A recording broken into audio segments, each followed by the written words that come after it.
기를 수가 없어. 정혜수의 입에서 작은 신음이 새어나왔어요. 손이 떨리고 있었죠. 안녕하세요. 문 앞에 선 여성이 고개를 숙여 인사했어요. 낡은 옷을 입고 등에는 한 살쯤 되어 보이는 아이를 업고 있었죠. 가정부로 나온 김민정입니다. 그 순간 정혜수는 숨을 멈춰버렸어요. 10년 전 이 집을 떠난 며느리였거든요. 어떻게 이런 일이? 정혜수의 목소리가 떨렸어요. 예전보다 훨씬 초라해진 모습, 그리고 처음 보는 아이까지. 들어가도 될까요? 추워서요. 민정의 목소리에도 떨림이 있었어요. 자신이 누군지 들켰는지 확신할 수 없다는 듯한 표정이었죠. 아이가 작게 칭얼거렸어요. 민정이 서둘러 등을 토닥였죠. 괜찮아, 괜찮아. 정혜수는 가슴이 두근거렸어요. 이 모든 상황이 꿈만 같았거든요.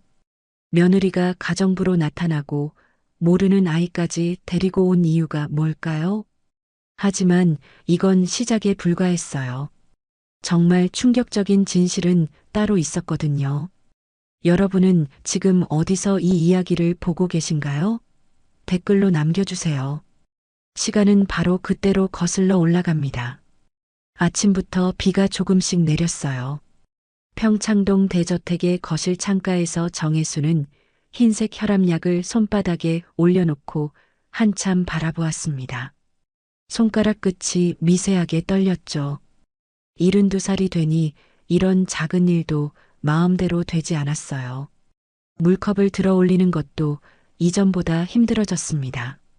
심장질환이 악화되면서 평소 하던 일상적인 동작들이 모두 버거워졌거든요. 계단을 오르내리는 것, 무거운 물건을 드는 것, 심지어 오래 서 있는 것조차 숨이 차올랐죠.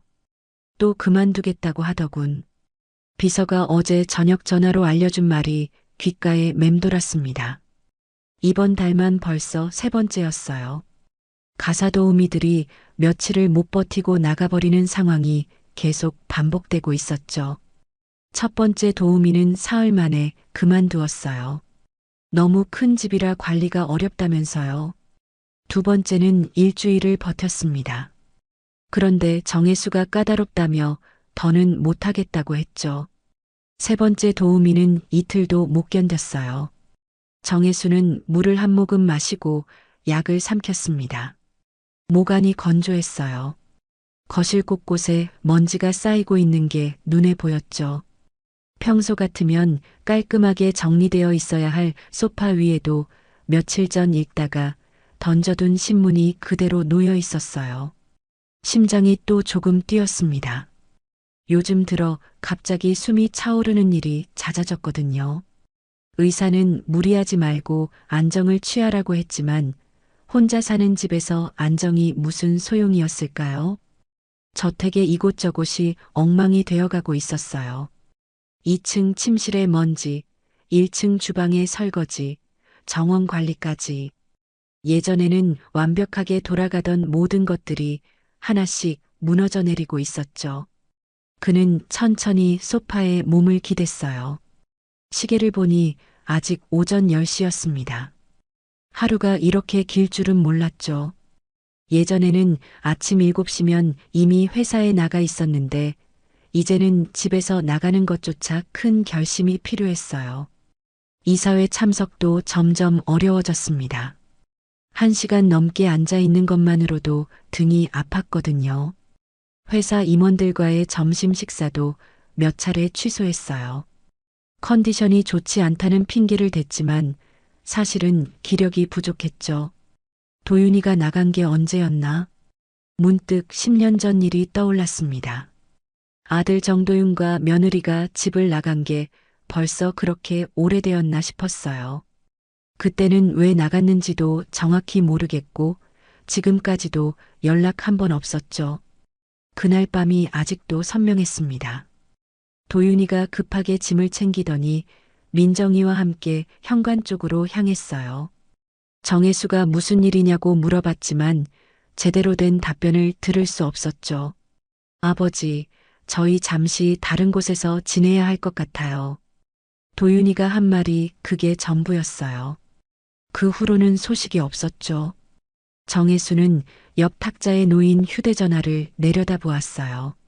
전화번호부를 열어봐도 가족 이름은 없었습니다. 비서, 의사, 회사 직원들 번호만 가득했죠. 이상했어요. 가족이 연락을 하지 않는 게 아니라 연락할 방법 자체가 없어진 거였죠. 도윤이가 쓰던 휴대전화 번호도 연결되지 않았고 어디서 사는지도 모르겠었어요. 참 웃기는 일이야. 혼잣말이 나왔어요. 한때는 수백 명의 직원을 거느린 기업 창업주였는데 지금은 집 안정리도 제대로 못하고 있었죠. 그런데 더 문제가 있었어요. 요즘 박상권이 이상하게 굴고 있었거든요. 회사 이사회에서 자꾸 결재권을 넘기라고 압박하고 중요한 서류들에 대한 접근을 제한하기 시작했죠. 회장님 건강이 좋지 않으시니 저희가 대신 처리하는 게 어떻겠습니까? 박상권이 지난주 이사회에서 한 말이었어요. 겉으로는 걱정하는 척했지만 정혜수는 그 속내를 알 수 있었죠. 박상권은 정혜수가 회사를 창업할 때부터 함께한 동료였어요. 그런데 언제부턴가 주도권을 잡으려고 하는 게 눈에 보였죠. 정혜수가 약해진 틈을 타서 말이에요. 문제는 정혜수에게 이를 막을 힘이 부족하다는 거였어요. 건강도 나빠지고 도와줄 가족도 없고 회사에 나가는 것도 힘들어진 상황에서 박상권의 움직임에 제대로 대응하기 어려웠죠. 거실 한쪽 벽면에 걸린 가족 사진이 눈에 들어왔습니다. 도윤이가 30살쯤 되었을 때 찍은 사진이었어요. 그때는 모든 게 괜찮았죠. 회사도 잘 돌아가고 가족도 함께 있었고요. 사진 속 도윤이는 환하게 웃고 있었어요. 민정이도 마찬가지였죠. 세 사람이 함께 찍은 마지막 가족 사진이었습니다. 정혜수는 사진에서 시선을 돌렸어요. 요즘은 그런 생각을 하면 가슴이 답답해졌거든요. 무엇이 잘못되었는지, 왜 가족이 떠났는지 아직도 이해할 수 없었죠. 오늘도 하루 종일 혼자 있어야 했어요. 점심은 간단하게 해결하고 오후에는 TV나 보며 시간을 보내겠죠. 저녁도 혼자 먹고 밤에는 또 혼자 잠들 거예요. 외로움이 몰려왔습니다. 이렇게 큰 집에서 혼자 산다는 게 이렇게 힘든 일인 줄 몰랐어요. 현관에서 초인종 소리가 들렸습니다. 아마 택배 기사겠죠. 정혜수는 천천히 일어났어요. 무릎이 뻣뻣했습니다. 걸음을 옮기는데 숨이 살짝 찼어요. 현관까지 가는 것도 예전 같지 않았죠. 심장이 조금 빨라졌습니다. 그런데 택배가 아니었어요. 정혜수 고객님이시죠? 문 너머로 여성의 목소리가 들렸습니다. 조심스럽게 떨리는 음성이었어요. 어디서 들어본 듯한 목소리였는데 정확하게 기억나지 않았죠. 누구신지요? 가사도우미로 나온 김민정입니다. 업체에서 연락 받으셨을 거예요. 정혜수는 잠시 생각해 보았어요. 맞습니다. 어제 비서가 빨리 사람을 구해달라고 했었죠. 그런데 이렇게 빨리 올 줄은 몰랐습니다. 아, 그렇군요. 정혜수는 문 쪽으로 걸어갔어요. 걸음이 평소보다 느렸죠. 심장 질환 때문에 조금만 움직여도 숨이 찼거든요. 문고리에 손을 올렸습니다. 또 어떤 사람일까 싶었어요. 지난번 가사도우미는 이틀 만에 그만두었죠. 그 전 사람은 일주일을 못 버텼고요. 나이가 어느 정도일까? 일을 제대로 할 수 있을까? 이번에는 얼마나 버틸까? 이런 생각들이 머릿속을 스쳐 지나갔어요. 어차피 오래 못 버틸 테지. 정혜수는 속으로 중얼거리며 문을 열었습니다. 기대는 하지 않기로 했어요. 어차피 며칠 뒤면 또 그만두겠다고 할 테니까요. 그 순간 시간이 멈춘 것 같았어요. 문 앞에 서 있는 여성의 얼굴을 본 순간 정혜수는 숨을 멈춰버렸죠. 10년 전 이 집을 나간 며느리였어요. 김민정이었습니다. 이럴 수가. 정혜수의 입에서 작은 소리가 새어나왔어요. 민정은 예전보다 훨씬 마르고 초라해 보였죠. 낡은 점퍼를 입고 있었고 얼굴에는 다크서클이 짙게 깔려 있었어요. 해진 청바지에 낡은 운동화, 질끈 묶은 단발머리. 예전에 단아했던 모습과는 전혀 달랐습니다. 마치 다른 사람 같았어요. 그런데 더 놀라운 건 따로 있었습니다.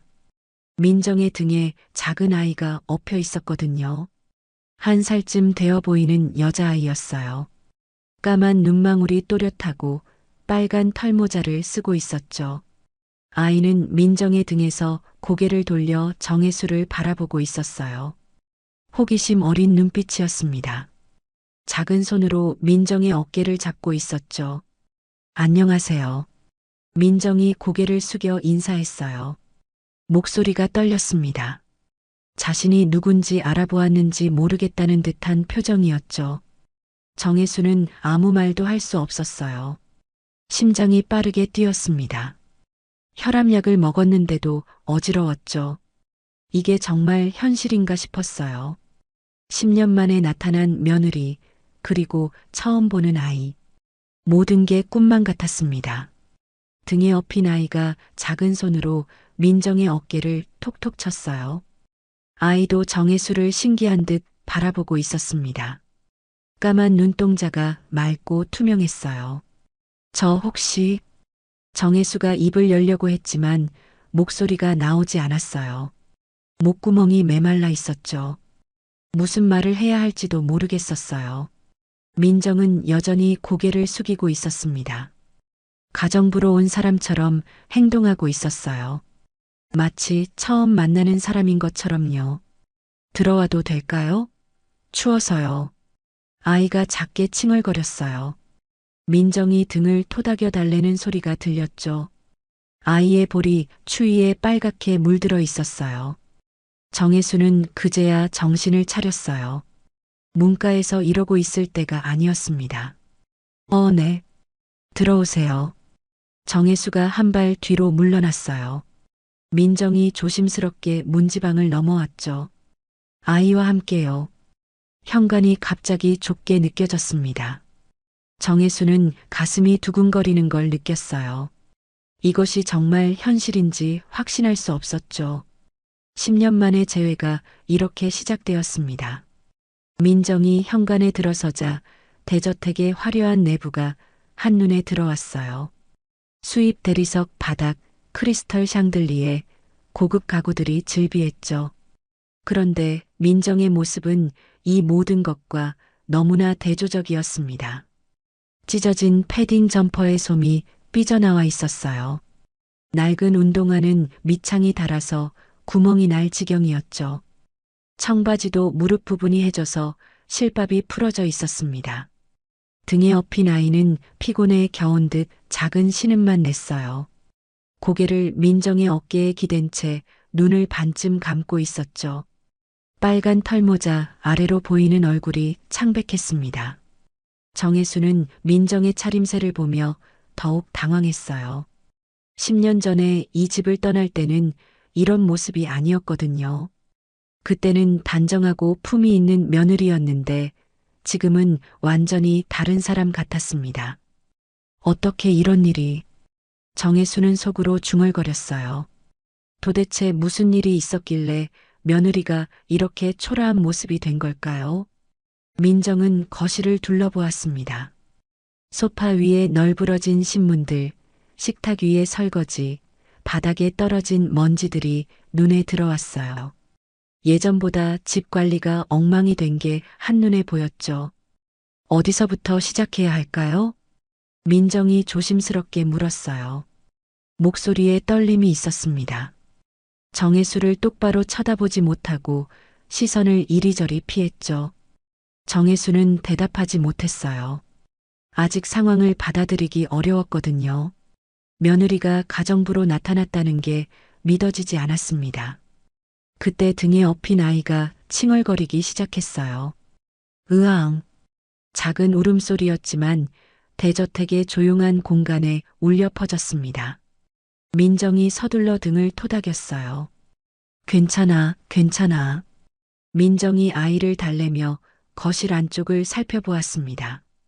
아이를 잠시라도 눕힐 곳이 필요했어요.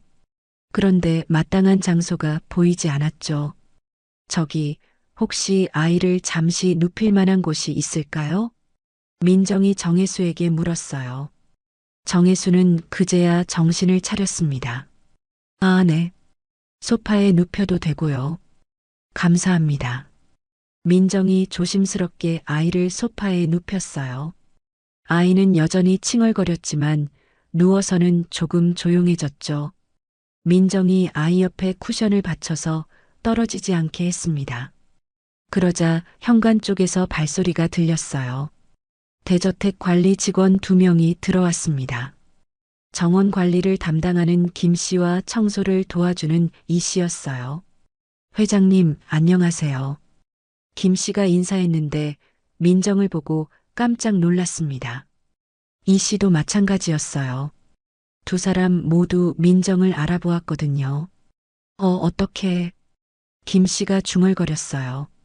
10년 전 이 집에서 일할 때 민정을 본 적이 있었거든요. 민정은 고개를 숙였습니다. 직원들이 자신을 알아본다는 걸 눈치챘어요. 어색한 침묵이 흘렀죠. 아, 새로 오신 가정부님이세요. 정혜수가 어색하게 말했어요. 직원들에게 민정의 정체를 알리고 싶지 않았습니다. 그런데 그때 아이가 다시 울기 시작했어요. 이번에는 더 크게 울었죠. 으앙, 으앙. 아이의 울음소리가 거실 전체에 울려 퍼졌어요. 민정이 급하게 아이를 안아 올렸습니다. 죄송해요. 아이가 배가 고픈가 봐요. 민정이 당황하며 말했어요. 아이를 달래려고 이리저리 흔들어 봤지만 울음은 그치지 않았죠. 이 씨가 인상을 찌푸렸어요. 아이까지 데려와서 일을 어떻게 하겠어요? 목소리에 불만이 섞여 있었습니다. 김 씨도 어색한 표정을 지었어요. 민정의 얼굴이 빨갛게 달아올랐어요. 미안함과 당황스러움이 뒤섞였죠. 정말 죄송합니다. 아이를 맡길 곳이 없어서. 민정이 떨리는 목소리로 말했어요. 아이는 계속 울고 있었습니다. 정혜수는 이 상황을 어떻게 처리해야 할지 몰랐어요. 심장이 두근거렸습니다. 며느리와 아이, 그리고 직원들까지 모든 게 복잡하게 얽혀 있었죠.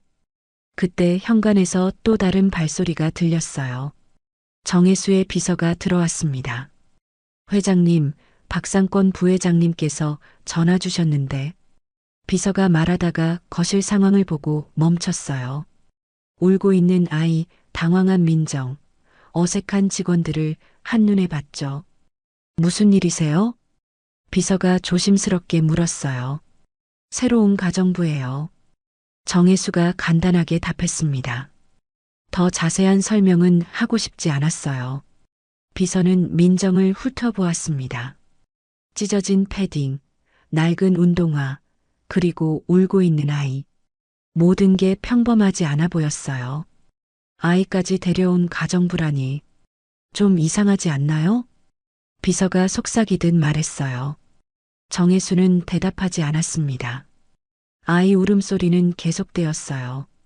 민정이 아무리 달래도 소용없었죠.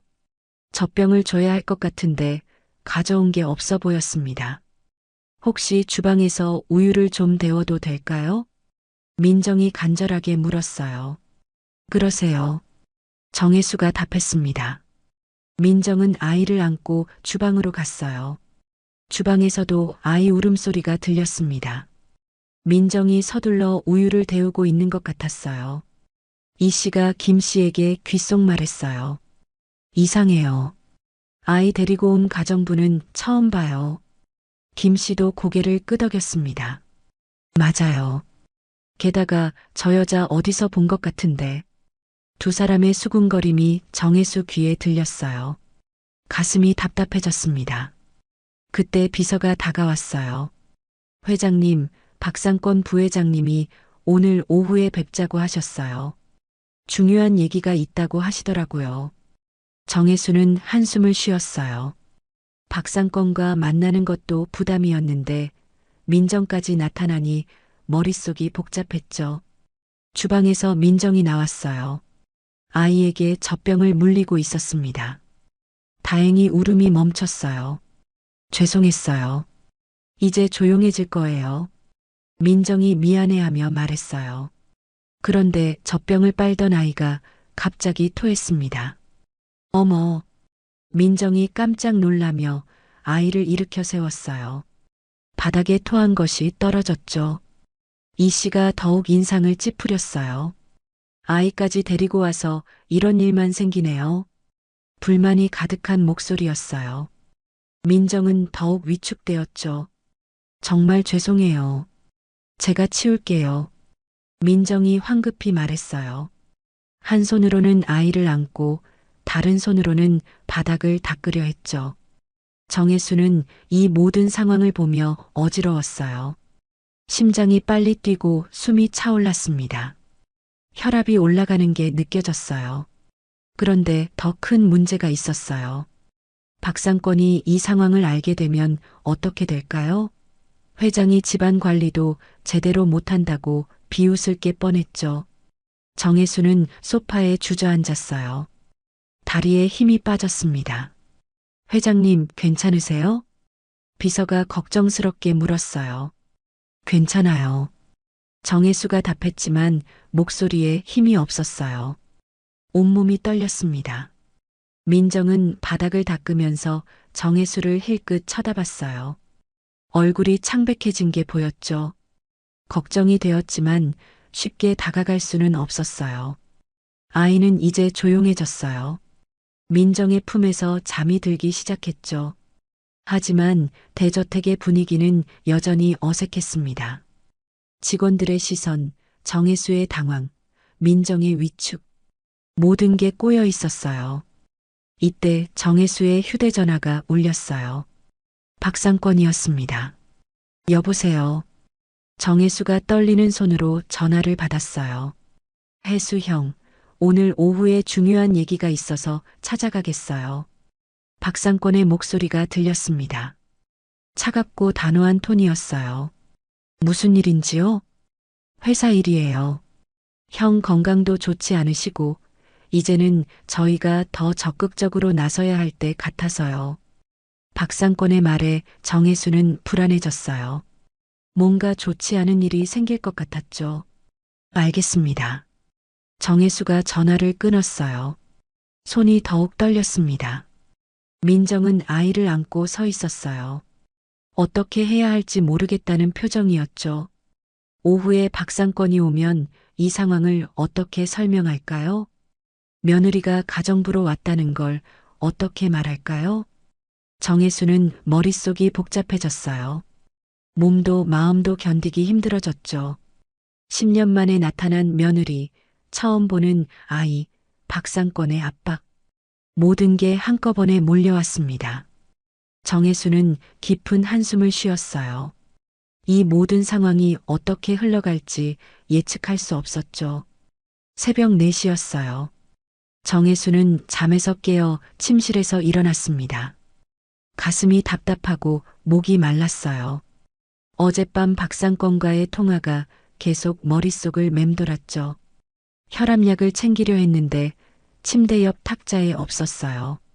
부엌에 놔두었나 싶어서 천천히 계단을 내려갔습니다. 다리가 평소보다 더 무거웠어요. 1층 부엌에 도착해서 찬장을 뒤졌지만 약이 보이지 않았어요. 어디에 뒀는지 기억이 나지 않았죠. 최근 들어 깜빡하는 일이 많아졌거든요.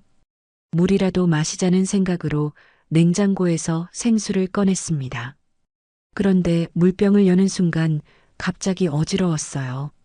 앞이 흐려지더니 다리에 힘이 빠졌죠. 정혜수는 균형을 잃고 비틀거렸어요. 물병이 손에서 떨어져 바닥에 떨어졌습니다. 그리고 그도 함께 주저앉았죠. 바닥에 손을 짚고 버티려 했지만 온몸에 힘이 없었어요. 결국 옆으로 쓰러지고 말았습니다. 머리가 부엌 타일 바닥에 부딪혔어요. 아! 작은 신음이 나왔어요. 의식은 있었지만 몸을 움직일 수가 없었죠. 심장이 불규칙하게 뛰었습니다. 민정은 거실에서 소파에 누워있던 아이 곁에서 잠들어 있었어요. 아이가 밤중에 깨어 올까봐 옆에 함께 있었거든요. 그런데 어디선가 둔탁한 소리가 들려왔습니다. 쿵. 민정은 잠에서 깨어 귀를 기울였어요. 조용했던 대저택에서 들린 이상한 소리였죠. 혹시 정혜수에게 무슨 일이 생긴 건 아닐까 싶어서 조심스럽게 일어났습니다. 아이는 다행히 깨지 않고 잠들어 있었어요. 민정은 발끝으로 걸어서 소리가 난 방향을 확인했어요. 부엌 쪽에서 들려온 것 같았죠. 부엌 입구에 도착하자 바닥에 쓰러져 있는 정혜수가 보였어요. 옆에는 물병이 굴러다니고 있었습니다. 어머! 민정이 깜짝 놀라며 달려갔어요. 정혜수는 의식은 있었지만 얼굴이 창백했죠. 괜찮으세요? 어디 아프세요? 민정이 급하게 물었어요. 정혜수는 대답하기 어려워했습니다. 어지러워서 간신히 나온 말이었어요. 숨도 제대로 쉬지 못하고 있었죠. 민정은 즉시 119에 신고했어요. 휴대전화를 꺼내 번호를 눌렀습니다. 여보세요, 119죠? 응급 상황이에요. 네, 말씀하세요. 70대 남성분이 쓰러졌어요. 의식은 있는데 일어나지 못하고 계셔요. 주소가 어떻게 되시나요? 민정이 주소를 알려줬어요. 구급대가 곧 출발한다고 했죠. 전화를 끊고 나서 민정은 정혜수를 부축하려 했어요. 그런데 혼자서는 일으킬 수가 없었죠. 정혜수가 생각보다 무거웠거든요. 천천히 일어나 보세요. 민정이 정혜수의 팔을 잡고 천천히 일으키려 했어요. 정혜수도 힘을 내려 했지만 쉽지 않았죠. 그때 거실에서 아이 울음소리가 들려왔어요. 으앙! 아이가 깨어서 울기 시작한 거였어요. 민정은 어떻게 해야 할지 난감했죠. 정혜수를 돌봐야 하는데 아이도 달래야 했거든요. 잠깐만 기다리세요. 아이가. 민정이 황급히 거실로 갔어요. 아이를 안아서 다시 부엌으로 왔습니다. 한 손으로는 아이를 안고 다른 손으로는 정혜수를 부축했죠.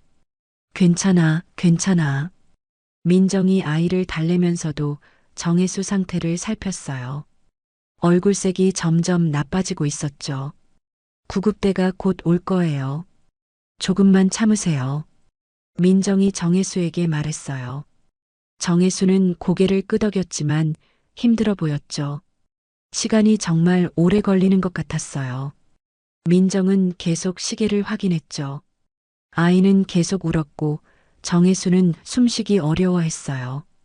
드디어 밖에서 사이렌 소리가 들렸습니다. 구급대가 왔어요. 민정이 안도하며 말했어요. 현관문을 열러 가려다가 정혜수를 혼자 둘 수가 없어서 망설였죠. 그런데 구급대원들이 벨을 누르며 소리쳤어요. 119 구급대입니다. 네, 들어오세요. 문 안 잠가 놓았어요. 민정이 큰 소리로 답했어요. 구급대원 2명이 들어왔습니다. 어디 계세요? 부엌이요. 구급대원들이 부엌으로 달려왔어요. 정혜수를 보더니 즉시 상태를 확인했죠. 혈압부터 재겠습니다. 한 명은 혈압계를 꺼냈고 다른 한 명은 산소 포화도를 쟀어요. 혈압이 많이 높네요. 180에 120입니다. 산소 포화도는 90이에요. 구급대원들이 서로 대화했어요. 민정은 아이를 안고 옆에서 걱정스럽게 지켜봤죠. 가족분이세요? 구급대원이 민정에게 물었어요. 민정은 잠시 망설였습니다. 아니요. 가정부예요. 가족분 연락처를 알고 계세요? 잘 모르겠어요. 민정이 답했어요. 정혜수의 가족 연락처를 말할 수도 없는 상황이었죠. 구급대원들이 정혜수를 들것에 옮겼어요. 병원으로 가셔야겠어요. 같이 오시겠어요? 네. 민정이 답했어요. 아이를 안고 구급차에 탔습니다. 구급차 안에서 정혜수는 산소 마스크를 쓰고 있었어요. 의식은 있었지만 말을 하기 어려워했죠. 민정은 정혜수의 손을 잡았어요. 괜찮을 거예요. 정혜수가 민정을 바라봤어요. 고마워한다는 표정이었죠. 병원에 도착해서 응급실로 들어갔어요. 의사들이 즉시 정혜수를 진찰했습니다. 민정은 응급실 밖에서 기다렸어요. 아이는 민정의 품에서 잠들어 있었죠. 1시간 후에 의사가 나왔어요. 보호자분이세요? 가정부입니다. 환자분 상태가 좋지 않네요. 고혈압과 심장 질환이 심해졌어요. 의사가 심각한 표정으로 말했어요. 오랫동안 혼자 지내면서 제대로 관리가 안 된 것 같아요. 약도 불규칙하게 드셨고 스트레스도 많이 받으신 것 같고요. 민정은 마음이 아팠어요. 10년 동안 정혜수가 혼자 지내며 얼마나 힘들었을까 싶었죠. 입원이 필요해요. 며칠은 병원에 계셔야 할 것 같네요. 네. 민정이 답했어요. 가족분들께 연락하셔야겠어요. 의사가 말했지만 민정은 어떻게 답해야 할지 몰랐어요. 정혜수는 입원실로 옮겨졌어요. 민정은 아이와 함께 병실에 들어갔죠. 침대에 누워있는 정혜수는 여전히 산소 마스크를 쓰고 있었어요. 수액도 맞고 있었죠. 많이 힘드시죠? 민정이 조심스럽게 물었어요. 정혜수가 고개를 끄덕였습니다. 괜찮아질 거예요. 민정이 위로했어요. 정혜수는 민정을 바라봤습니다. 왜 이렇게까지 도와주느냐는 듯한 눈빛이었어요. 다음 날 아침 담당 의사가 병실로 왔어요. 정혜수님, 상태가 많이 안 좋으세요. 의사가 차트를 보며 말했어요. 심장 기능이 많이 떨어졌고 혈압도 조절이 잘 안 되고 있어요. 앞으로 혼자 지내시기는 어려울 것 같네요. 정혜수는 충격을 받았어요. 자신의 건강이 이렇게 나빠진 줄 몰랐거든요. 가족이나 간병인의 도움이 반드시 필요해요. 독거 생활은 정말 위험합니다. 의사가 강조해서 말했어요. 정혜수는 민정을 바라봤어요. 며느리였던 그녀가 왜 가정부가 되어 자신을 돌보고 있는 걸까요? 이해할 수 없었죠. 민정은 병실에서 아이를 돌보며 정혜수도 챙겼어요. 물을 갖다 드리고 간병인처럼 일했죠. 왜 이렇게까지 해주는 거요? 정혜수가 마스크를 벗고 물었어요. 목소리가 약했습니다. 민정은 잠시 망설였어요. 그냥요. 대답이 그게 전부였어요. 정혜수는 더 이상 참을 수 없었어요. 이 모든 상황이 너무 이상했죠. 며느리가 가정부가 되어 나타나고 모르는 아이까지 데리고 다니고 정말 이유를 모르겠어요. 정혜수가 다시 물었어요. 이번에는 조금 더 강한 목소리였죠. 민정은 아무 말도 하지 않았어요. 아이만 계속 돌봤죠. 정혜수는 결심했어요. 더 이상 이렇게 지낼 수는 없었거든요. 퇴원하면 모든 걸 파악해야겠다고 생각했죠. 자신의 건강, 회사 상황, 그리고 민정이 나타난 이유까지 모든 것을 알아내야 했어요. 이제는 방관할 수 없었습니다.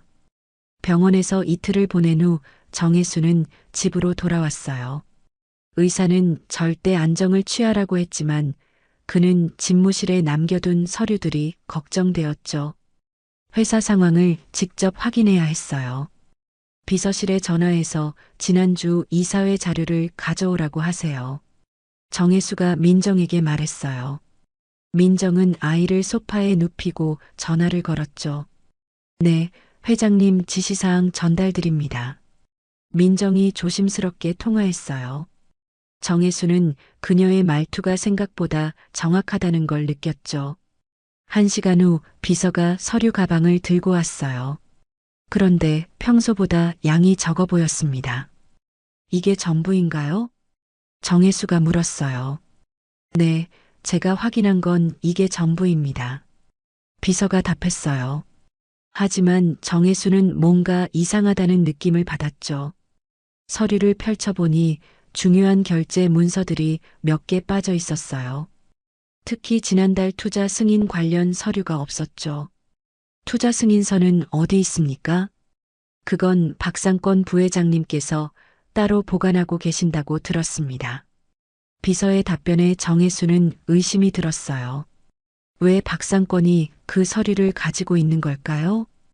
박상권 부회장에게 연락해서 서류를 가져오라고 하세요. 네, 알겠습니다. 비서가 나간 후 정혜수는 남은 서류들을 살펴봤어요. 그런데 이상한 점들이 눈에 띄기 시작했죠. 회사 내부 결제권 분배표를 보니 자신도 모르는 사이에 권한이 축소되어 있었어요. 예전에는 모든 중요 결정에 최종 승인을 해야 했는데 이제는 박상권이 대부분의 권한을 가지고 있었죠. 이상해. 언제 이렇게 바뀐 거지? 정혜수는 혼잣말했어요. 기억이 나지 않았습니다. 민정이 다가왔어요. 도움이 필요하시면 말씀하세요. 서류 정리 같은 건 할 수 있어요. 그래요? 그럼 이 자료들 좀 정리해 주실래요? 정혜수가 서류 더미를 가리켰어요. 민정은 고개를 끄덕였습니다. 민정이 서류를 정리하는 모습을 보니 이상했어요. 손놀림이 너무 익숙해 보였거든요. 마치 이런 일을 오랫동안 해온 사람 같았죠. 회계 자료는 따로 분류할까요? 민정이 물었어요. 정혜수는 깜짝 놀랐습니다. 일반 가정부가 회계 자료를 구분할 수 있을까요? 네, 그렇게 해주세요. 민정은 서류들을 체계적으로 분류해 나갔어요. 투자 관련, 인사 관련, 회계 관련으로 나누더니 날짜 순으로도 정리했죠. 이 서류 서명 날짜가 좀 이상해요. 민정이 한 장의 문서를 가리켰어요. 어떤 게 이상한가요? 여기 보세요. 11월 15일에 결제 받았다고 되어 있는데 첨부된 회계 자료는 11월 20일 작성된 거예요. 정혜수가 자세히 봤더니 정말 그랬어요. 시간 순서가 맞지 않았죠. 이건 조작된 거 아닌가요? 민정의 말에 정혜수는 충격을 받았어요. 회사 서류가 조작되었다니요. 더 확인해 보죠. 정혜수와 민정은 서류들을 하나씩 점검해 나갔어요. 그러자 이상한 점들이 계속 발견되었죠. 서명 날짜와 문서 작성일이 맞지 않는 것들이 여러 개 있었어요. 회계 흐름도 자연스럽지 않았죠. 이건 의도적으로 만든 것 같아요. 민정이 조심스럽게 말했어요. 왜 그렇게 생각하세요? 제가 예전에 이런 일을 해봐서요. 민정의 답변이 애매했어요. 정혜수는 더 자세히 물어보고 싶었지만 일단 서류 점검을 계속했죠. 오후가 되자 박상권이 전화를 걸어왔어요. 혜수 형, 몸은 좀 어때요? 괜찮아요. 그런데 비서한테서 연락받았는데 투자 서류를 찾는다고 하던데요. 박상권의 목소리에 경계하는 느낌이 들어 있었어요. 네, 확인할 일이 있어서요. 형이 몸이 안 좋으니까 제가 대신 처리하고 있잖아요. 굳이 확인하실 필요 없을 것 같은데요. 박상권이 은근히 압박하는 톤이었어요. 그래도 제가 직접 봐야겠어요. 알겠어요. 내일 가져다 드릴게요. 전화를 끊고 나서 정혜수는 불안해졌어요. 박상권의 반응이 자연스럽지 않았거든요. 민정이 다가왔어요. 뭔가 문제가 있는 것 같네요. 왜 그렇게 생각하세요? 전화 받으시는 거 들었는데 상대방이 뭔가 숨기려는 것 같았어요. 민정의 관찰력이 예상보다 뛰어났어요. 정혜수는 점점 그녀가 궁금해졌죠. 혹시 예전에 무슨 일을 하셨나요? 그냥 사무직이었어요. 여전히 자세한 답변을 피하고 있었어요. 그때 아이가 깨어서 칭얼거리기 시작했어요. 민정이 아이를 안아달래는 동안 정혜수는 서류를 계속 살펴봤죠. 갑자기 민정이 입을 열었어요. 사실 말씀드릴 게 있어요. 정혜수가 고개를 돌렸어요. 10년 전에 이런 일이 있었어요. 일부 임원들이 회장님을 몰아내려고 문서를 조작했었죠. 뭐라고요? 정혜수는 깜짝 놀랐어요. 저희가 우연히 그 자료를 발견했어요. 그런데 그 사실을 말씀드리면 회장님이 쓰러지실까봐 어려웠어요. 왜요? 회장님 심장병이 있으시잖아요.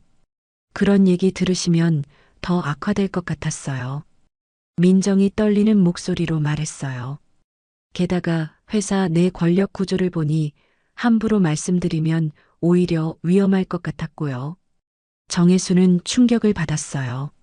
10년 전에 그런 일이 있었다니요. 그래서 떠난 거였어요?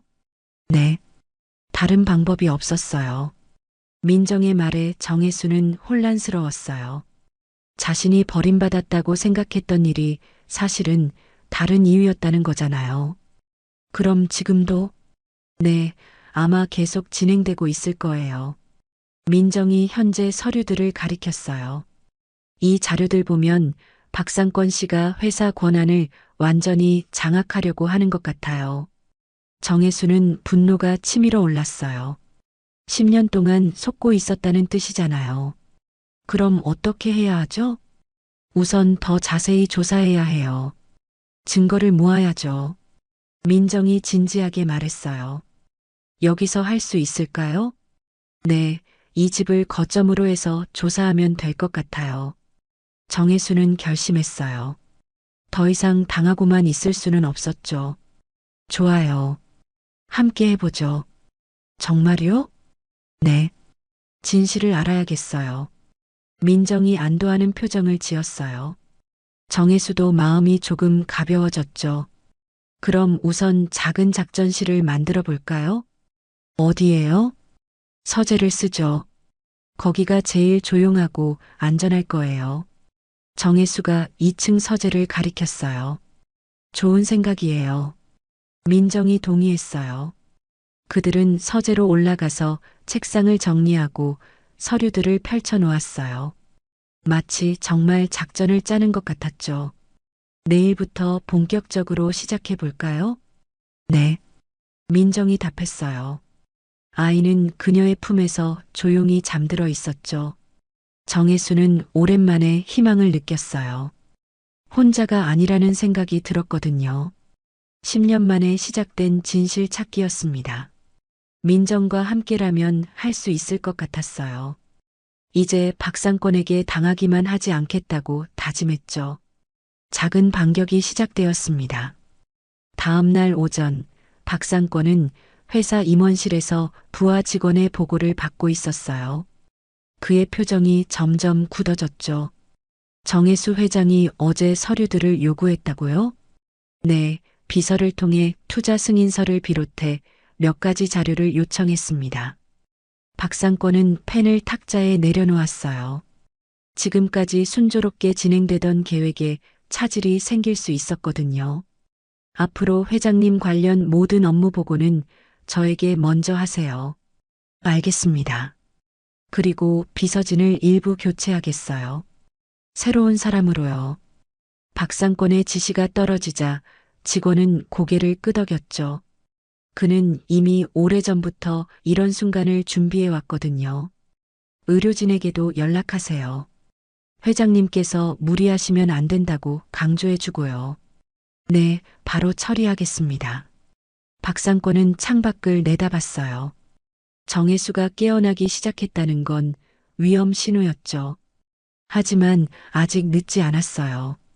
오후에 박상권은 대저택으로 향했어요. 정혜수와 직접 만나서 상황을 파악해야 했거든요. 대저택에 도착하자 현관에서 이상한 소리가 들렸어요. 아기 울음소리였죠. 뭐지? 박상권이 의아해하며 문을 열었어요. 거실에서 민정이 아이를 달래고 있는 모습이 보였습니다. 박상권은 민정을 한번 훑어봤어요. 초라한 옷, 낡은 운동화, 그리고 등에 업힌 아이까지. 너무나 늙고 초라해진 탓에 그녀가 자신이 쫓아낸 며느리라고는 상상조차 못하는 눈치였어요. 이게 뭔 상황이지? 박상권이 냉소적으로 중얼거렸어요. 마침 정혜수가 계단에서 내려왔습니다. 상권이 왔구나. 네, 안녕하세요. 그런데 저 사람은? 박상권이 민정을 가리키며 물었어요. 경멸하는 듯한 시선이었죠. 새로 온 가정부예요. 아기까지 데리고 온 가정부라니. 이상하지 않나요? 박상권의 목소리에 비꼬는 느낌이 들어 있었어요. 민정은 고개를 숙이고 아이를 달래고 있었어요. 박상권의 시선이 따가웠거든요. 요즘 이런 사람들을 집에 들이시는 거군요. 박상권이 정혜수에게 말했어요. 은근히 정신적 판단력을 문제 삼는 톤이었죠. 정혜수는 불쾌했지만 참았어요. 지금 박상권과 다툴 때가 아니었거든요. 회사 서류는 가져왔나요? 네, 차에 있어요.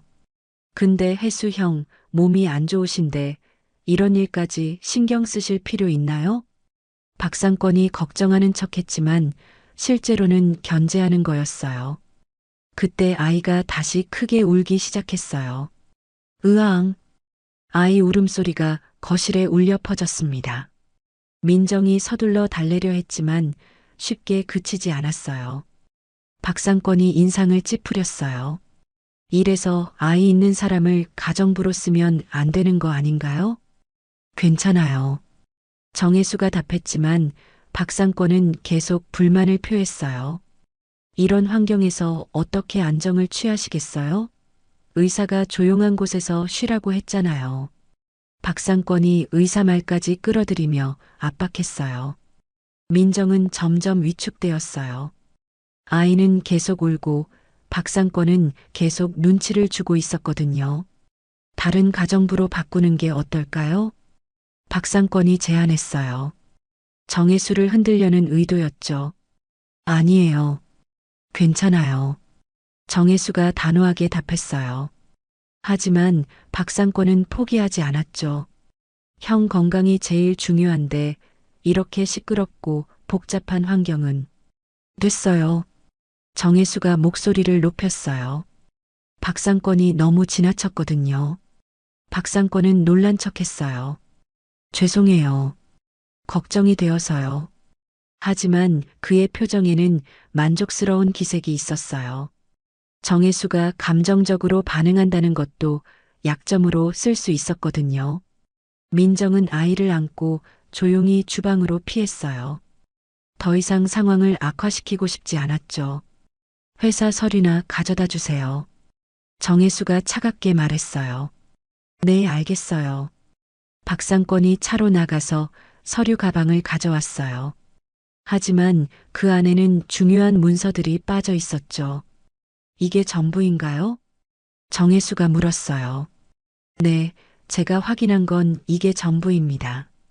나머지는 아직 정리 중이에요. 박상권이 거짓말을 했어요. 실제로는 중요한 서류들을 따로 보관하고 있었거든요. 정혜수는 의심스러웠지만 일단 받아들였어요. 지금 당장 추궁할 증거가 없었거든요. 그럼 저는 이만 가볼게요. 몸조리 잘하시고요. 박상권이 일어났어요. 그런데 나가면서 직원들에게 몇 마디 했죠. 회장님이 많이 힘들어 보이시네. 판단력도 예전 같지 않고. 작은 목소리였지만 일부러 들리게 한 거였어요. 아기 우는 소리에도 신경 쓰이실 텐데. 박상권의 말에 직원들이 고개를 끄덕였어요. 씨앗이 심어진 거죠. 박상권이 나간 후 정혜수는 서류를 펼쳐봤어요. 예상대로 중요한 부분들이 빠져 있었죠. 민정이 주방에서 나왔어요. 아이는 이제 조용해졌어요. 힘드시죠? 정혜수가 민정에게 물었어요. 괜찮아요. 민정이 답했지만 얼굴에 피로가 역력했어요. 미안해요. 저 때문에 곤란한 일을 겪게 해서. 정혜수가 사과했어요. 박상권의 태도가 너무 무례했거든요. 아니에요. 저야말로 아이 때문에 시끄럽게 해서. 민정이 미안해했어요. 정혜수는 문득 과거를 떠올렸어요. 10년 전 민정과 도윤이가 집을 떠날 때도 이런 분위기였었죠. 뭔가 압박받고 힘들어하는 모습이었어요. 그때는 왜 그런지 제대로 물어보지도 않았었어요. 그냥 서운하다는 감정만 있었죠. 그때 내가 더 관심을 가졌어야 했는데 정혜수는 후회했어요. 오해와 오만함 때문에 가족을 잃었을지도 모르거든요. 이번에는 다를 거예요. 정혜수가 다짐했어요. 민정과 함께 진실을 밝혀내겠다고요. 그런데 박상권의 움직임이 더 빨라지고 있었어요. 이미 회사 내부에서는 정혜수의 판단력을 의심하는 소문이 퍼지기 시작했거든요. 회장님이 악이 있는 가정부를 쓴다더라. 요즘 좀 이상해지신 것 같아. 이런 말들이 직원들 사이에서 돌았어요. 박상권은 이런 분위기를 이용해서 자신에게 유리한 계약들을 추진하기 시작했어요. 정혜수가 제대로 대응하기 전에 기정사실을 만들려는 거였죠. 정혜수는 이 모든 상황을 감지하고 있었어요. 더 이상 개인적인 문제가 아니라 회사 전체가 위험에 처했다는 걸 알았죠. 이제 정말 결단을 내려야 해. 정혜수가 혼잣말했어요. 민정이 다가왔어요. 뭔가 계획이 있으시나요? 네. 이제 본격적으로 맞서야겠어요. 정혜수의 목소리에 결의가 담겼어요. 박상권의 역습이 시작되었지만 정혜수도 더 이상 당하고만 있지 않을 거였어요. 진짜 싸움이 시작된 거였죠. 그날 밤 서재에서 민정은 정혜수 앞에 낡은 봉투를 꺼내 놓았어요. 10년 동안 몰래 보관해왔던 자료들이었죠. 이제 모든 걸 말씀드릴게요. 민정의 목소리가 떨렸어요. 정혜수는 긴장한 채 그녀를 바라봤습니다. 10년 전에 무슨 일이 있었는지부터 시작할게요. 민정이 봉투에서 서류들을 꺼냈어요. 복사한 문서들과 메모지들이 가득했죠. 박상권 씨가 도윤이를 이용해서 회장님을 몰아내려고 했어요. 뭐라고요? 정혜수가 놀라며 물었어요. 여기 보세요. 민정이 한 장의 문서를 펼쳤어요. 박상권이 작성한 것으로 보이는 내부 보고서였죠. 도윤이가 아버지의 결재권을 가로채려 한다는 내용이에요. 완전히 조작된 거죠. 정혜수가 자세히 봤더니 정말 그런 내용이 적혀 있었어요. 아들이 자신을 배신하려 한다는 거짓 정보였죠. 이걸 회사 내부에 퍼뜨려서 혼란을 일으키려 했어요. 민정이 다른 자료도 보여줬어요. 박상권이 여러 임원들에게 보낸 이메일 사본들이었죠. 정도윤이 아버지 몰래 주요 결정을 내리고 있다더라. 회장님 나이도 있으시고 이제 젊은 사람한테 맡기는 게 어떨까? 이런 내용들이 담긴 메일들이었어요. 정혜수는 충격을 받았어요. 박상권이 이렇게 치밀하게 계획했다니요. 도윤이와 저는 이 사실을 우연히 알게 됐어요. 민정이 계속 설명했어요. 그때 회장님 심장 질환이 많이 악화된 상태였잖아요. 정혜수가 고개를 끄덕였어요. 10년 전 그때가 가장 아팠던 시기였죠. 이 사실을 말씀드리면 회장님이 격분하실 게 뻔했어요. 그럼 심장 상태가 더 나빠질 거고요. 민정의 말이 맞았어요. 정혜수는 그때 조금만 충격받아도 위험한 상태였거든요. 게다가 그 틈을 박상권 씨가 노리고 있었어요. 어떻게요?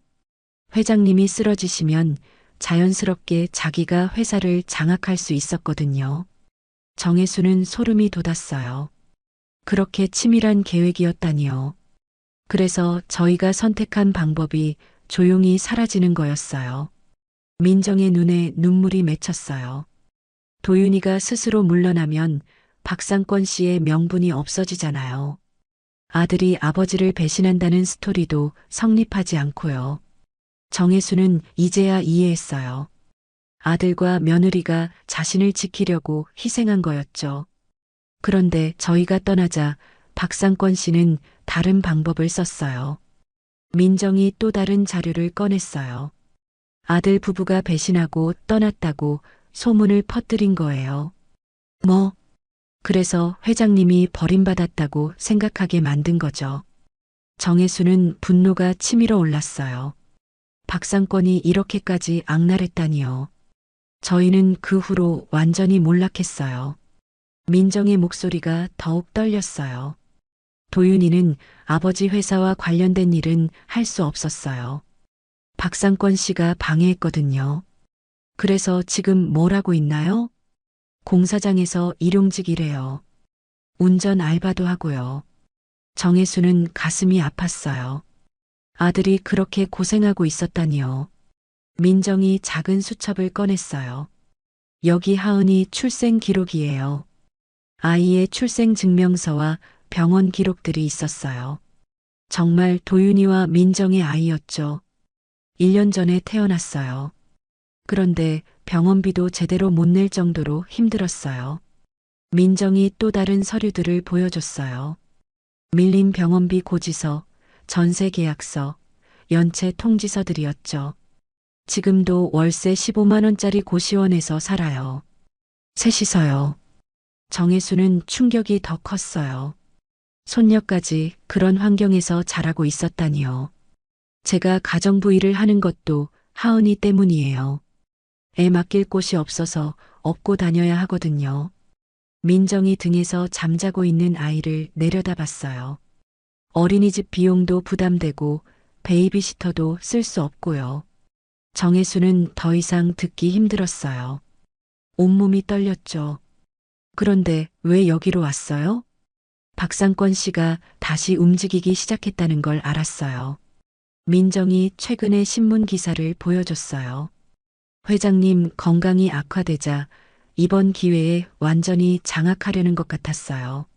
정혜수는 모든 상황이 정리되었어요. 10년 동안의 오해와 진실이 한꺼번에 밝혀진 거였죠. 그래서 더 이상 가만히 있을 수 없었어요. 민정의 목소리에 결의가 담겼어요. 이번에는 회장님을 지켜드리고 싶었어요. 정혜수는 눈물이 쏟아질 것 같았어요. 10년 동안 원망했던 아들과 며느리가 사실은 자신을 지키려 했던 거였죠. 미안해요. 정말 미안해요. 정혜수가 떨리는 목소리로 말했어요. 아니에요. 저희가 제대로 설명하지 못해서요. 민정도 눈물을 흘렸어요. 정혜수는 일어나서 창가로 갔어요. 밖은 깜깜했지만 마음은 복잡했죠. 도윤이는 어디 있어요? 멀지 않은 곳에서 지켜보고 있어요. 지켜본다고요? 네, 아버지 안전을 확인하려고 가끔 이 근처에 와요. 정혜수는 더욱 가슴이 아팠어요. 아들이 그렇게 자신을 걱정하고 있었다니요. 이제 어떻게 하죠? 민정이 물었어요. 정혜수는 결심을 굳혔어요. 더 이상 박상권의 계략에 당할 수 없었죠. 박상권을 완전히 무너뜨려야겠어요. 정말요? 네, 이제 충분한 증거가 있잖아요. 정혜수가 민정이 가져온 자료들을 가리켰어요. 이사회를 열어서 모든 걸 공개하겠어요. 위험하지 않을까요? 이제 더 이상 숨어 있을 이유가 없어요. 정혜수의 목소리에 힘이 들어갔어요. 가족부터 되찾아야죠. 민정이 고개를 끄덕였어요. 도윤이한테 연락해 보세요. 이제 집으로 돌아와도 된다고요. 정말요? 네, 이제 다시 시작할 때예요. 정혜수는 오랜만에 희망을 느꼈어요. 잃었던 가족을 되찾을 수 있을 것 같았거든요. 그리고 박상권에게 제대로 된 복수를 할 수 있을 것 같았죠. 10년 만에 진실이 밝혀진 순간이었어요. 이제 진짜 반격이 시작될 차례였습니다. 정혜수는 창밖을 보며 다짐했어요. 이번에는 절대 져주지 않겠다고요. 민정과 아이 그리고 어디선가 지켜보고 있을 도윤이까지 모든 가족을 지켜내겠다고 말이에요. 드디어 최후의 결전을 위한 준비가 시작되었습니다. 이틀 동안 정혜수와 민정은 서재에서 모든 자료를 체계적으로 정리했어요. 10년간 숨겨졌던 박상권의 범죄 행위들이 하나씩 드러나고 있었죠. 이 서류들을 법정에서도 쓸 수 있게 정리해야 해요. 민정이 복사기 앞에서 말했어요. 그녀는 밤새 문서들을 스캔하고 복사하며 체계적으로 분류했죠. 횡령 증거, 서류 조작 증거, 그리고 권력 장악 과정까지. 정혜수가 책상 위에 펼쳐진 자료들을 가리켰어요. 박상권의 모든 계략이 한눈에 보였습니다. 민정은 10년 전부터 조금씩 모아온 작은 단서들을 새로운 증거와 연결시켰어요.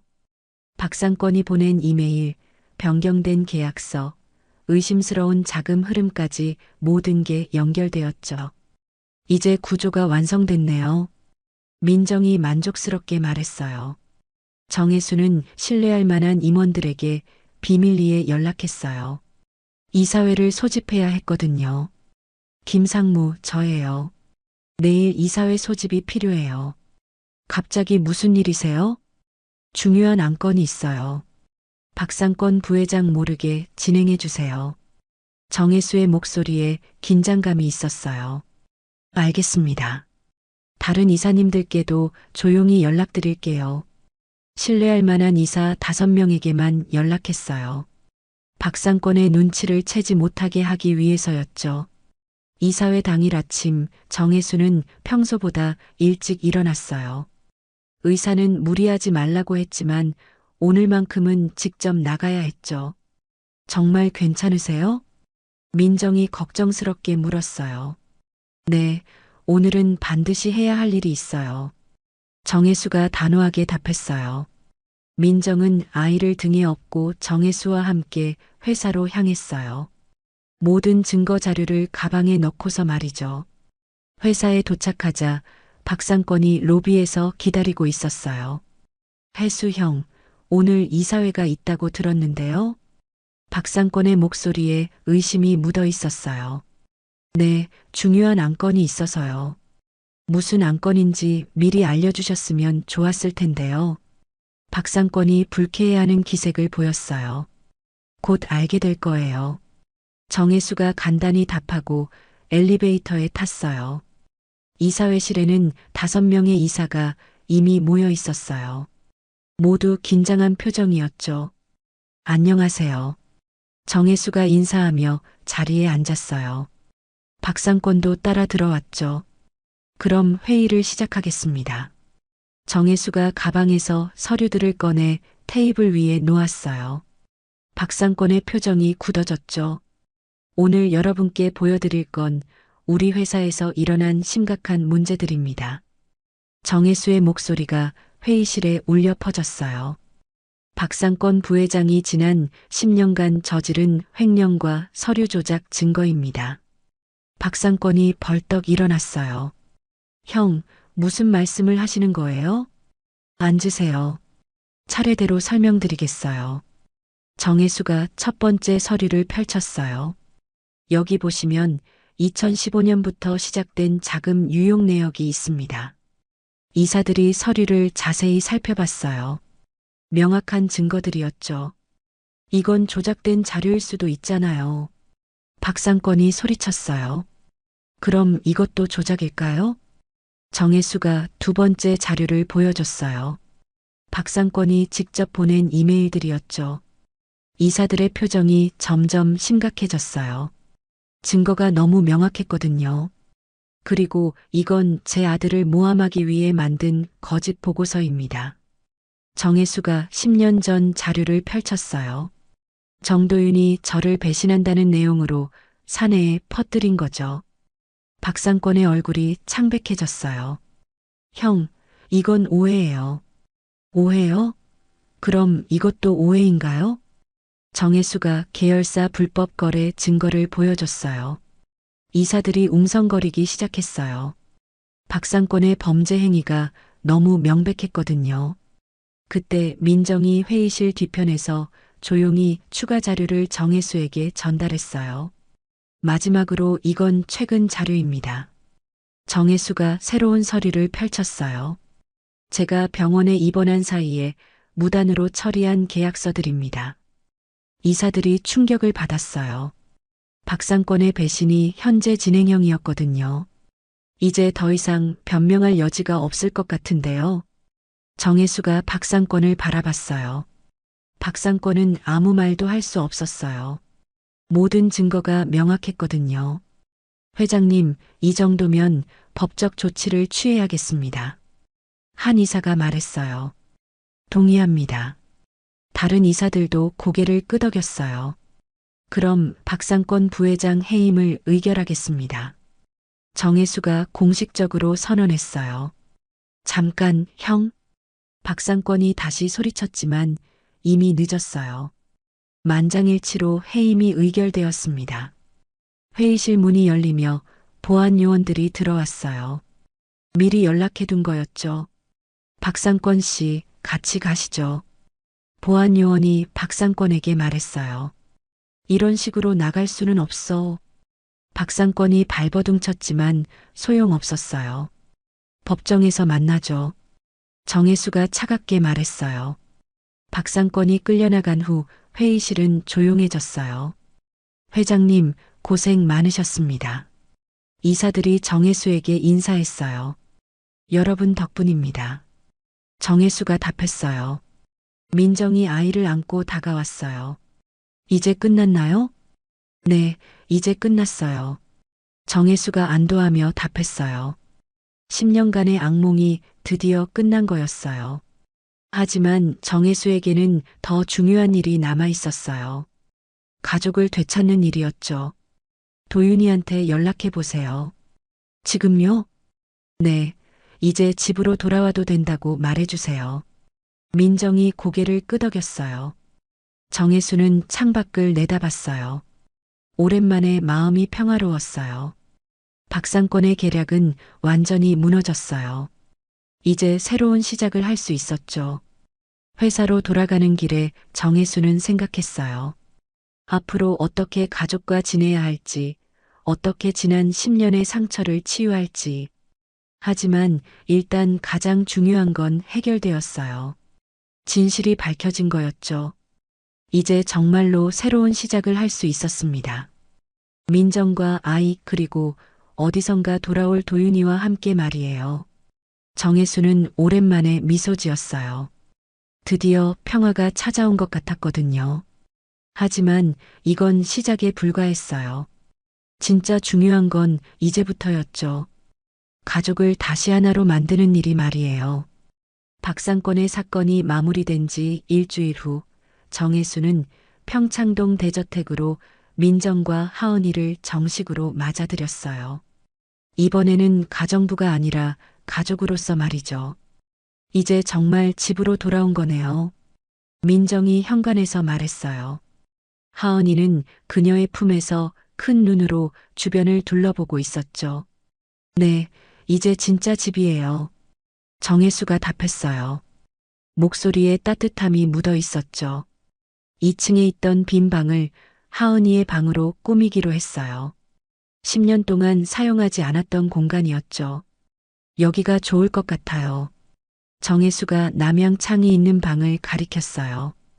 햇빛이 잘 들어와서 아이에게 좋을 것 같았거든요. 민정은 방 안을 살펴봤어요. 넓고 깨끗했지만 아기용 가구가 전혀 없었죠. 아기 침대랑 장난감, 필요한 것들을 주문하겠어요. 정혜수가 말했어요. 너무 비싼 것들은 안 돼요. 민정이 걱정스럽게 말했어요. 아직 예전의 가난한 생활이 몸에 배어 있었거든요. 괜찮아요. 손녀를 위한 거잖아요. 정혜수가 하은이를 내려다보며 미소 지었어요. 하은이는 할아버지의 얼굴을 빤히 바라보고 있었어요. 처음 본 사람이지만 경계하지 않는 것 같았죠. 혹시 도윤이 연락처를 아세요? 정혜수가 조심스럽게 물었어요. 잘 바뀌거든요. 일용직이다 보니 휴대폰도 자주 바꾸고요. 민정이 답했어요. 그럼 어떻게 연락해야 하죠? 제가 아는 곳이 몇 군데 있어요. 차근차근 찾아볼게요. 민정이 희망적으로 말했어요. 그날 오후 대저택 직원들이 모여서 회의를 했어요. 김 씨와 이 씨, 그리고 새로 온 청소 도우미까지 4명이었죠. 앞으로 민정님과 아기를 가족으로 모시게 됐어요. 정혜수가 직원들에게 공지했어요. 네, 알겠습니다. 김 씨가 답했어요. 예전에 민정을 알아봤던 그였지만 이제는 반갑게 맞아주었죠. 아기 때문에 시끄러울 수도 있는데 이해해 주세요. 당연하죠. 오히려 집안이 활기차질 것 같아요. 이 씨도 태도가 완전히 바뀌어 있었어요. 저녁 시간 정혜수와 민정은 거실에서 차를 마시며 이야기했어요. 하은이는 소파 위에서 잠들어 있었죠. 앞으로 어떻게 지내야 할까요? 민정이 물었어요. 예전처럼 호화롭게 살 필요는 없어요. 가족이 함께 있는 게 가장 중요하죠. 정혜수가 진심으로 말했어요. 도윤이가 돌아오면 어떻게 반응할까요? 처음엔 어색할 거예요. 10년이나 떨어져 있었으니까요. 정혜수가 솔직하게 답했어요. 하지만 시간이 해결해 줄 거예요. 민정이 고개를 끄덕였어요. 다음 날 하은이가 거실에서 기어다니기 시작했어요. 넓은 공간이 신기했나 봐요. 어머, 혼자서 기어가네요. 민정이 놀라며 말했어요. 정혜수는 하은이의 움직임을 지켜보며 미소 지었어요. 오랜만에 집안에 아이 웃음소리가 들리니 기분이 좋았거든요. 아부부. 하은이가 옹알이를 하며 정혜수 쪽으로 기어왔어요. 오너라 하은아. 정혜수가 손을 내밀었어요. 하은이가 그의 손을 잡고 일어서려고 했죠. 조심해. 민정이 걱정하며 다가왔지만 정혜수가 말렸어요. 괜찮아요. 아이는 넘어지면서 큰다고 하잖아요. 그날부터 대저택의 분위기가 완전히 바뀌었어요. 조용했던 집안에 생기가 돌기 시작했죠. 아침에는 하은이 울음소리로 하루가 시작됐어요. 낮에는 아이가 기어다니는 소리가 들렸고, 저녁에는 민정이 아이를 재우는 자장가가 들렸죠. 정혜수는 이런 일상이 좋았어요. 예전의 적막한 생활보다 훨씬 의미 있었거든요. 일주일 후, 민정이 좋은 소식을 가져왔어요.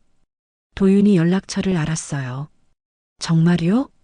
네, 친구를 통해서 찾았어요. 민정이 종이에 적힌 전화번호를 보여줬어요. 정혜수는 떨리는 손으로 휴대폰을 들었어요. 10년 만에 아들에게 전화를 거는 거였거든요. 여보세요. 전화 너머로 낯설면서도 그리운 목소리가 들렸어요. 도윤아, 아버지다. 잠시 침묵이 흘렀어요. 아버지? 그래, 집으로 돌아와라. 갑자기 무슨... 민정이가 모든 걸 설명했다. 이제 오해가 풀렸어. 도윤의 목소리에 떨림이 있었어요. 정말요? 그래, 박상권 일도 모두 해결됐어. 아버지. 도윤의 목소리에서 울먹임이 들렸어요. 빨리 집으로 와라. 하은이도 기다리고 있어. 하은이를 아세요? 내 손녀잖아. 정혜수의 목소리에 따뜻함이 묻어났어요. 지금 바로 갈게요. 조심해서 와라. 전화를 끊고 나서 정혜수는 눈물이 났어요. 드디어 아들을 되찾게 된 거였거든요. 저녁 무렵 현관에서 벨소리가 들렸어요. 정혜수가 문을 열자 초라한 차림의 도윤이 서 있었어요. 10년의 세월이 그의 얼굴에 깊은 주름을 새겨놓았죠. 아버지. 도윤이 고개를 숙였어요. 들어와라. 정혜수가 아들을 끌어안았어요. 10년 만의 포옹이었죠. 미안해요, 아버지. 내가 미안하다. 두 사람 모두 눈물을 흘렸어요. 하은이가 아빠를 보고 손을 흔들었어요. 하은아. 도윤이 딸을 안아 올렸어요. 그날 밤 온 가족이 함께 식사를 했어요. 10년 만에 완성된 가족 식탁이었죠. 이제 다시 시작하자. 정혜수가 말했어요. 네, 아버지. 도윤과 민정이 대답했어요. 며칠 후 아침 정혜수는 하은이를 품에 안고 거실 창가에 섰어요. 따뜻한 햇빛이 창문으로 들어오고 있었죠.